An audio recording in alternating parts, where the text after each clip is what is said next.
Woo! There's some serious stuff going on here recently, man.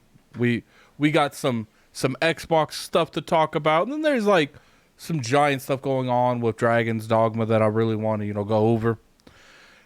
Been a crazy week, especially for Xbox. For those of you that's been following me for a while, I cover a lot of Xbox news. I always go over the good, the bad, and the ugly. Now, this particular news, I don't know if it's good, bad, or ugly.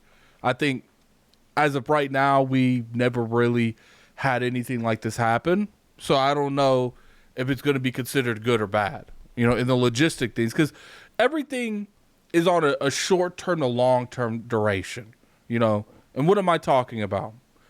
It's looking like Xbox might be entertaining the idea of making their console an open platform, breaking down the walled garden. Now, there is a lot of good things that goes into this. There's some negatives too. I feel like this is good for the consumer, such as me and you. But one of the things that I do want to go up is let's talk about what happened. There was an interview, and kind of hinted that that's a direction that they're looking at. We don't know if it's going to happen or not. I would say, regardless, any of this, take it with a grain of salt. But with the way that they've been moving here lately, it wouldn't really surprise me, to be honest with you.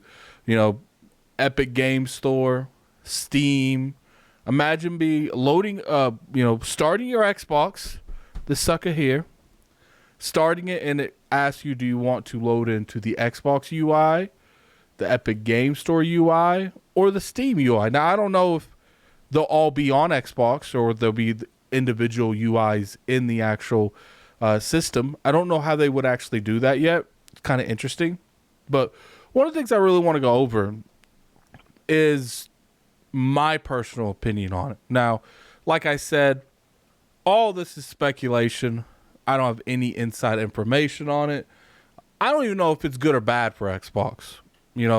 One of the things that really captivate and help Xbox generate the money they do generate, and PlayStation as well, is having that walled garden, because they get 30% of all the revenue that comes into it.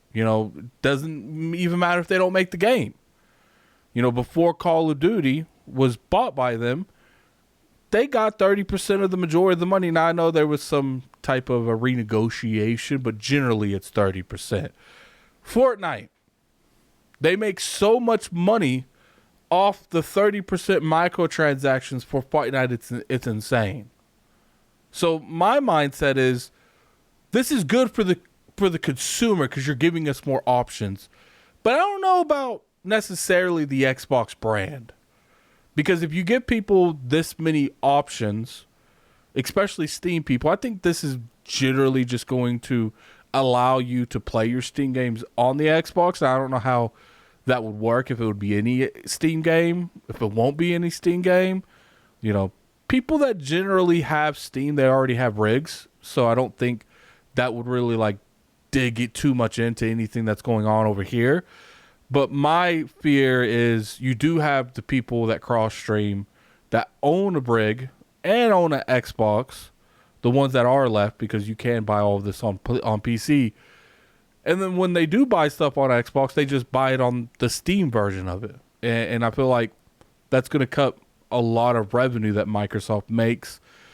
I don't know necessarily that's going to be a huge thing overall, because like I said, we don't know where the middle meets. We don't know where the Xbox people that have an Xbox and the PC people that have an Xbox, because you can make an argument that the majority of the PC people that have an Xbox, that don't have an Xbox, are they going to get one for one or two games? Or would they get an Xbox if they had more options on that platform with the console?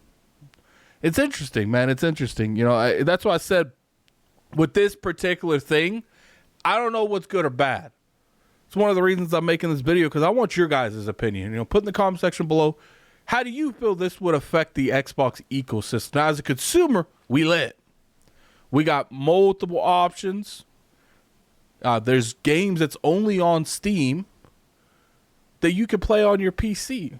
Now, I mean, your Xbox. I don't know mechanically how much of this would carry over, and I don't know if it would be this generation if they did go through with this. But it would give them an advantage on the games that are on PC that are capable with a controller, because a lot of them are, and you're able to play the Steam games. You know what's kind of crazy? If you can play Steam games on the Xbox by loading into the UI of Steam. Can you play God of War on Xbox? It's curious. Like, there's so many mystery things that's going on here that I don't know if it's good or bad. I don't know if it's good or bad. Another thing we're talking about is Dragon's Dogma 2. I, for one, have not played this game yet. I can't really go into the game itself. But there's a huge dilemma going on the Twitterverse and the internet in general, where people feel a way that Capcom, the creators of Dragon's Dogma 2, have released a lot of content that you can buy in game, so you can buy it with real money. So what we're going to do is we're going to break over here and we're going to see. So here are the game. Here's the stuff that you can buy. As you can see, the first one is an Explorer camping kit. Doesn't really see. First off, let's look at these prices. Now, obviously, I'm in America. I'm in the States, so these are probably going to be relatively close to what I would pay for. Maybe a little higher. I don't know what the currency conversions are these days. Someone put that in the comment section. So look, I have been told these wake stones, there's a select few of them in the game.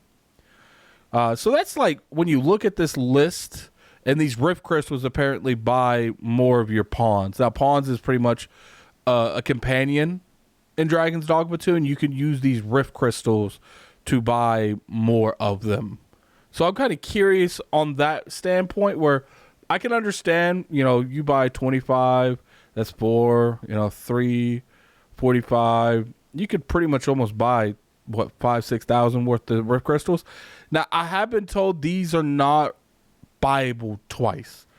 Like, it does seem like when you buy these one time, that's it. That's over. You can't buy them multiple times. And if that's the case, if that's the information that we're going off of, I understand why people are upset, because this is a full retail $70 game. And when you ask people for that kind of money, you can argue that you don't want anything to do with DLC, pay to win mechanics, or anything close to that. So I can understand that. And then you look at it from the standpoint, it's like, Capcom's been doing this for a while, so I'm not really putting too much thought into it. And from what I see, besides like the wake stones and maybe the port crystal, because I told there's not like a lot of fast travel spots, so that pretty much essentially gives you a free port crystal. And as long as you can't buy it multiple times, if you can buy it multiple times, my thing is, I don't mind when companies put this here.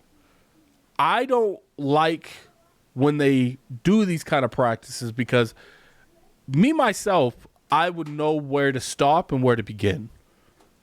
When you're in corporate, all they see is dollar signs.